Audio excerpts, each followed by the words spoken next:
aya jelema dongeng ya Rasulullah baheula aya hiji jelema ngaranna Kisamun memeh Nabi Musa eta mah nama berjuang bae mawa pedang teu eureun-eureunnya nama terus bae teu meunang manggih kafirnya nama wagah jasa diciptakeun ku Gusti Allah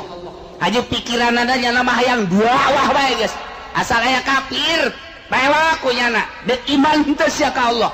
iman salamet teh iman pedang oh tah lamun kos kitu urang memehnya napah urang teu lah eta geus kitu bae jana 1000 tahun mawa pedang bae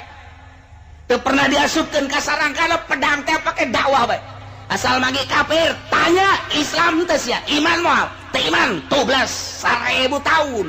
Masya Allah teh si ganjaranana 1000 tahun atuh lamun anu perang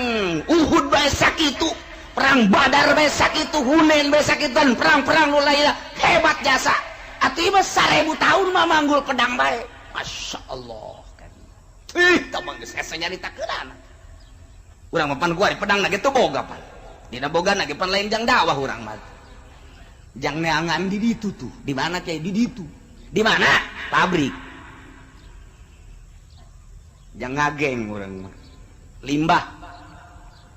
ngasal aya bae kieu ada lagu sia sembarangan sia asup ka pabrik kos du bogana teh kos bogana nya padahal bogana sincek nya ada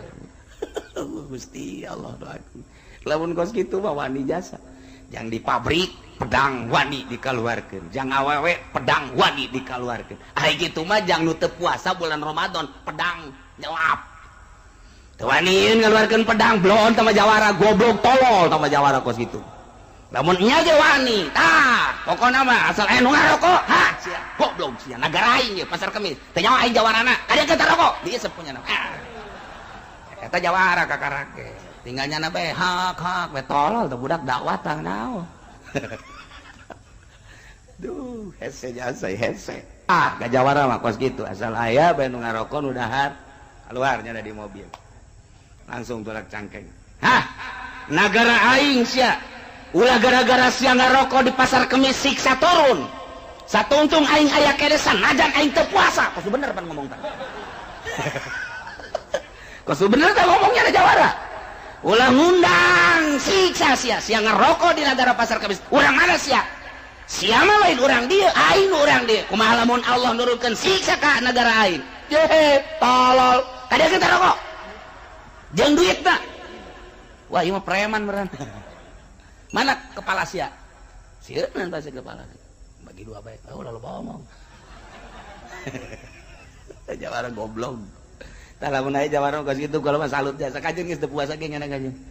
kajeun geus teu puasa ge kajeun teu salat kajeun asal eta bae amankeun tah amankeun mun kadenge aya nu zinah bulan puasa amankeun nah ieu mah mantep cenah cekeun ieu amankeun bah kenapa biang siang gak pakai celana sono kemana rumah saya sono ada kamar khusus udah tenang sono cek si mbaknya tuh bukan masalah kesononya hitungannya berapa udah tenang 2 kali lipat dah sono jawara ondo atau pokoknya itu tak iya nu ngamankan ya kula lamun bulan puasa diondang nyalaten ai teu kadeule ai di deule pan kade teu di deule kadeule ai teu di deule kadeule ai kurang di deule kadeule kumaha sih yang ngomong kayang mah nya merek ke aing ieu kieu indek aduh aing bisa gelut didinya kajen aing mah menang ge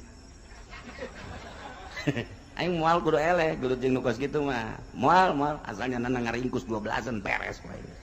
palian heula tah Kanjeng Nabi didongengan kos kitu teh langsung peureum tangga ka langit turun ayat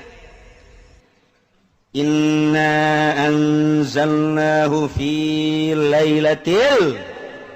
wa ma adraka ma lailatul qadri khairum min alfi syahr tanazzalul malaikatu war ruhu fiha bi idzni rabbihim min kulli amr salamun hiya hatta matla'il Muhammad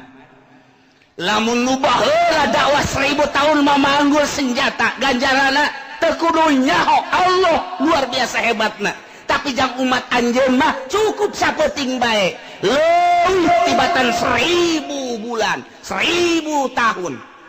cukup Lailatul Qadar khairun min alfi syahr gas leuwih tibatan 1000 bulan asal beunangkeun Lailatul Qadar ya Allah ya Rabb tinggal orang ngintip baik wari mah pohara jasa teh Lailatul Qadar teh dibandingkeun jeung umat nu baheula hayang boga ganjaran teh ribuan tahun ribuan bulan ribuan poe tapi urang mah kaja sapeuting doang mun kabeneran magih Lailatul Qadar aduh geus indah